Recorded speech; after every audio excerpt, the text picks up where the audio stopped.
Une autre technique utilisée par l'auditeur est celle de l'observation physique.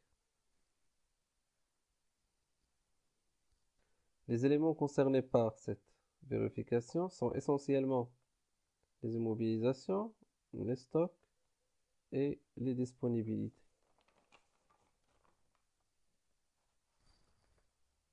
Cette technique consiste à vérifier les documents et l'existence physique de ces éléments.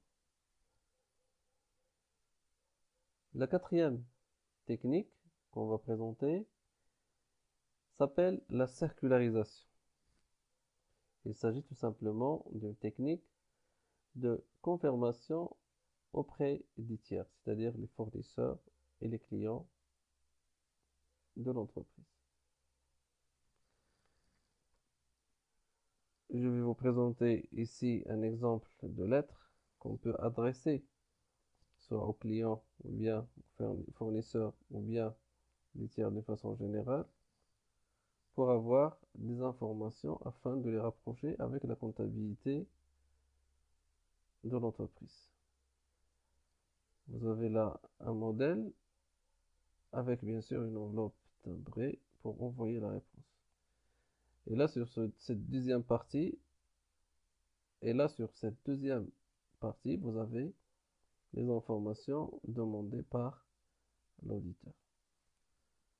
Bien sûr, l'objectif de la circularisation est de comparer les comptes de l'entreprise, c'est-à-dire compte client par exemple, avec le compte du fournisseur, de notre fournisseur, et de justifier les écarts. Une fois que les réponses sont obtenues, l'auditeur procède à leur comparaison avec la balance comptable, comme le montre l'exemple suivant. Vous avez là par exemple la balance tirée de la comptabilité, et ici vous avez les réponses reçues de la part des fournisseurs. Les montants qui se conforment sont soulignés en vert et ne représentent aucun problème pour l'auditeur. Par contre, les montants qui ne se conforment pas et montrent un écart, on doit leur chercher une justification. Par exemple, ici, pour cette assurance Pauline, l'auditeur a trouvé une autre procédure alternative satisfaisante pour trouver cet écart. Si je prends ce fournisseur Arthur Industries, nous avons un écart de 19 460,70 et après investigation, l'auditeur a trouvé que ce montant a été comptabilisé en facture non encore parvenue. Pour cette ligne qui correspond à PS Conseil, l'écart de 2000 correspond à un règlement effectué par chèque le 31/12 et qui n'a pas été encore comptabilisé.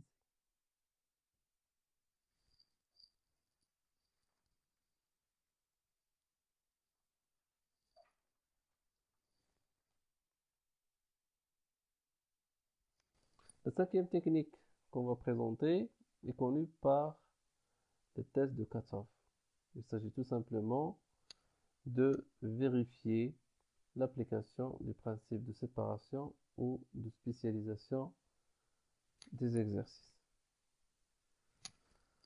Alors pour apprécier le respect de ce principe, on se base essentiellement sur le fait générateur lié à la transmission de la propriété,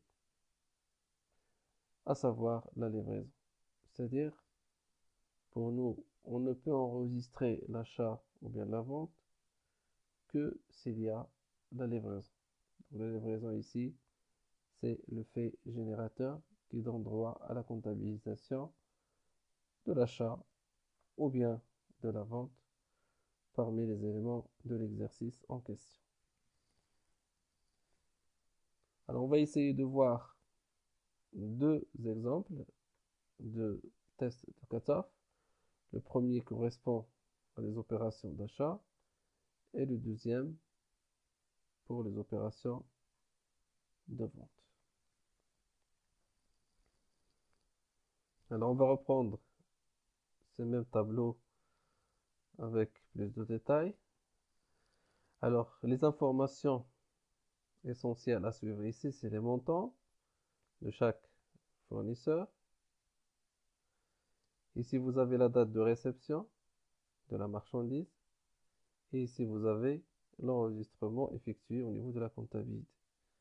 Là, vous avez deux dates, soit dans l'exercice 2012 ou bien l'exercice suivant, c'est-à-dire 2013, janvier 2013. Si je prends le premier exemple, si je prends le premier exemple du fournisseur Eric, la date de réception a été effectuée le mois de décembre 2012. Et c'est en même temps la date d'enregistrement en comptabilité. Donc là, le commentaire non applicable. Pourquoi? Parce que ça se correspond et ça se conforme. Il n'y a aucun problème pour cette opération. Si je prends le deuxième fournisseur, Céline, la date de réception de ces marchandises, c'est janvier 2013, c'est-à-dire l'exercice suivant, alors que le comptable a enregistré l'achat au niveau de l'exercice 2012. Alors, dans son commentaire, comme vous pouvez le voir ici, l'auditeur a mentionné que la réception a été réalisée le 3 janvier, mais enregistrée sur le mois de décembre. Mais il n'y a pas d'impact sur le résultat. Alors, pourquoi il n'y a pas d'impact sur le résultat? Vous avez l'explication ici. En fait, quand on a enregistré l'acquisition ou bien l'achat au niveau du journal au mois de décembre, on a passé l'écriture suivante.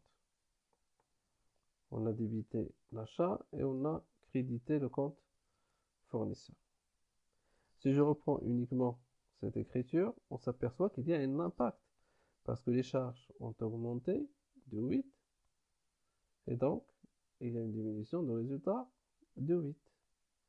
Mais il ne faut pas oublier que ces marchandises ont été comptées au niveau de l'inventaire. Et donc, il existe ici dans le stock final.